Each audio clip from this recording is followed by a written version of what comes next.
Assalamualaikum warahmatullahi wabarakatuh. Selamat sore teman-teman. Saya Hilma Hafsatul Husna. Saya akan menjelaskan tentang research kasus disleksia.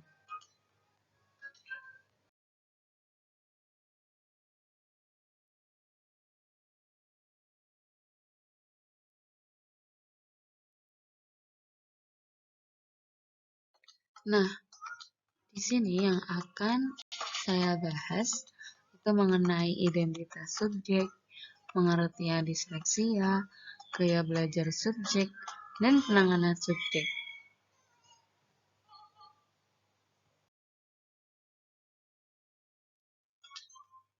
Pengertian disleksia. Nah, disleksia merupakan sebuah kondisi ketidakmampuan belajar pada seseorang yang disebabkan oleh kesulitan dalam melakukan aktivitas membaca dan menulis. Disleksia ini termasuk salah satu kesulitan belajar yang ditandai dengan ketidakmampuan anak dalam membaca dan menulis. Penderita ini tidak hanya kesulitan dalam membaca dan menulis, tetapi juga dalam hal mengurutkan kata demi kata, baik dari bawah ke atas atau dari samping kiri ke samping kanan. Anak disleksia memiliki masalah dalam fonologi yang berkaitan dengan aspek sistematik pada huruf dan bunyi. Selain itu, anak disleksia juga mengalami masalah dalam mengingat kata, menyusun suatu perkataan secara sistematis, daya ingat yang pendek, serta bermasalah pada sistem tata bahasanya.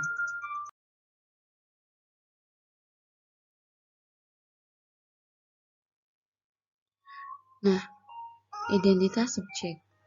Subjek bernama Randy.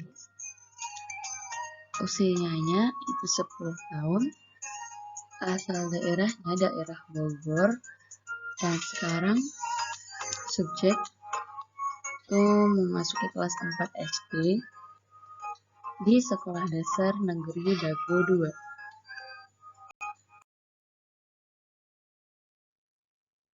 2. Gaya belajar subjek. Jadi, subjek memiliki gaya belajar kinestetik, yaitu gaya belajar melalui bergerak, menyentuh, dan melakukan aktivitas fisik. Gerakan fisik.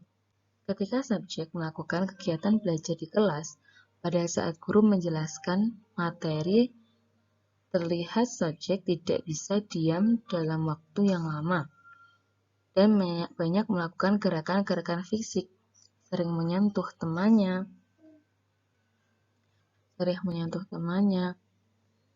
dan untuk mendapatkan perhatiannya dan selalu jalan-jalan di kelas untuk menyentuh temannya. Kemudian, saat menulis, pada saat proses pembelajaran, subjek memang lebih mengendalikan fisik atau lebih banyak geraknya. Subjek mengalami kesulitan membaca dan menulis, serta berbicaranya tidak lancar, sehingga subjek merasa kesulitan ketika proses belajar, di mana proses belajar tersebut diawali dengan kemampuan membaca sebagai jendela ilmu pengetahuan, dan subjek sendiri kualitas desanya tidak rapi.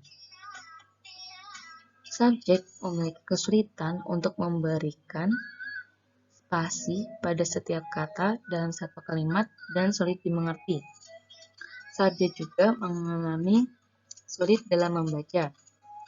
Pada saat pembelajaran bahasa Indonesia, guru meminta siswanya untuk membaca.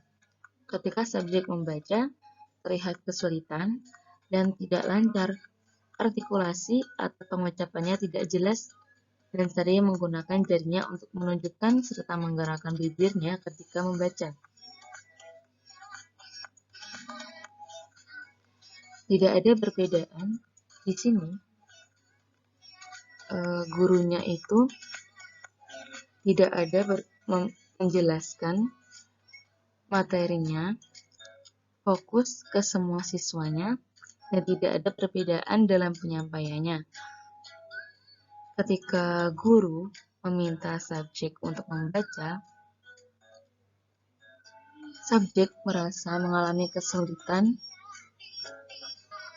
dan kemudian guru memberikan evaluasi. Setelah itu, guru membahas kembali materi yang sudah dipelajari. Di sini, guru mengungkapkan bahwa subjek memiliki perbedaan dengan teman lainnya ketika belajar. Subjek sering berisik dan tidak bisa diam dalam waktu lama. Subjek membacanya tidak lancar dan kadang tidak bisa membedakan huruf yang mirip seperti B dan D. Subjek membaca sering terbalik dan susah mengambil poin atau kesimpulan dari materi. Tulisan subjek tidak rapi dan tidak dibaca karena banyak kata yang tidak ditulis. Nah, kemudian tulisan subjek ini tidak rapi.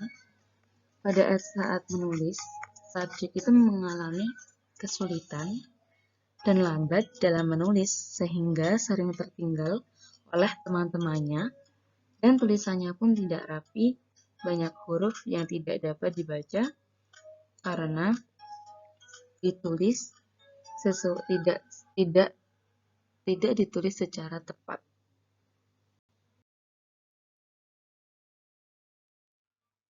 Kemudian keadaan psikologi subjek. Berdasarkan wawancara ibunda subjek yang bernama Ibu Mimin mengatakan bahwa subjek ketika berbicara tidak jelas dan sering kesulitan dalam membaca dan menulis. Namun ketika di rumah, subjek lebih senang bermain bersama teman-temannya sampai lupa kalau ada tugas dari sekolah atau PR. Subjek senang bermain enggrang dan kucing-kucing ketika sedang di rumah. Subjek tidak bisa diam dalam waktu lama dan lebih sering keluar rumah untuk bermain. Subjek juga sering mengganggu saudaranya untuk mendapatkan perhatiannya. Dari penampilan, selalu asal-asalan, di mana hal yang sama seperti mengerjakan sesuatu sering asal-asalan. Nah, jadi ketika di rumah dan di sekolah pun, subjek senang dengan permainan tradisional. Subjek melakukan aktivitas sehari-harinya seperti anak seusianya yang tidak mengalami kesulitan dalam belajar, membaca, dan menulis. Dan subjek suka dengan olahraga. Subjek siswa yang aktif dan bersemangat terhadap aktivitas yang menggunakan banyak gerak yang tidak kesulitan untuk melakukan aktivitas seperti siswa normal. Subjek senang olahraga dan sering ikut latihan bermain petangki bersama teman lainnya.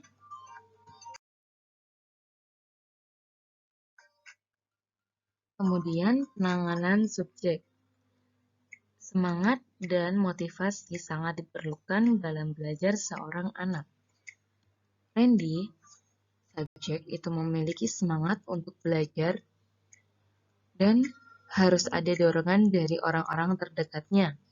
Peran orang tua dan guru sangat diperlukan untuk memahami,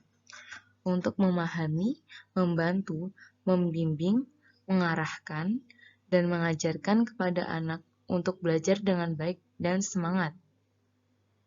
Anak akan menjadi lebih baik dan bersemangat apabila anak-anak tersebut dibimbing dan dididik sebaik mungkin oleh orang terdekatnya, terutama oleh orang tuanya.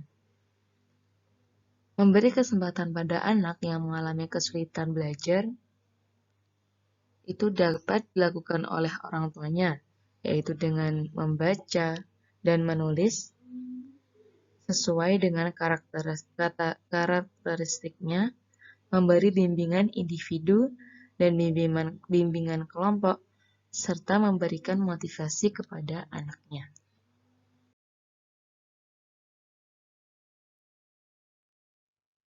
Kemudian yang terakhir yaitu kesimpulan dari riset kasus disleksia ini. Nah, dalam riset kali ini menunjukkan bahwa Randy sebagai subjek itu mengalami gangguan disleksia yang diantaranya menunjukkan fakta-fakta empirik sebagai berikut. Yang pertama, subjek senang menyentuh orang lain untuk mendapatkan perhatiannya. Yang kedua, subjek ketika belajar selalu berjalan-jalan di dalam kelas. Yang ketiga, subjek sangat menyukai olahraga. Kemudian, subjek menggunakan jari untuk menunjuk saat membaca. Kemudian, subjek menggerakkan bibir atau melafalkan kata saat membaca. Kemudian, subjek tidak bisa duduk dalam waktu yang lama. Subjek memiliki tulisan tangan yang tidak rapi. Dan subjek senang bermain permainan tradisional.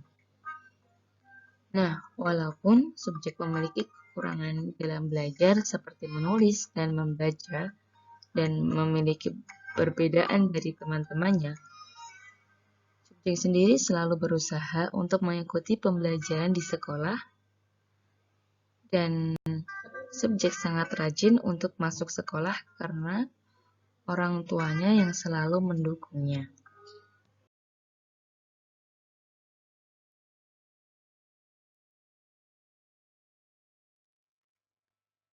Sekian materi yang dapat saya jelaskan.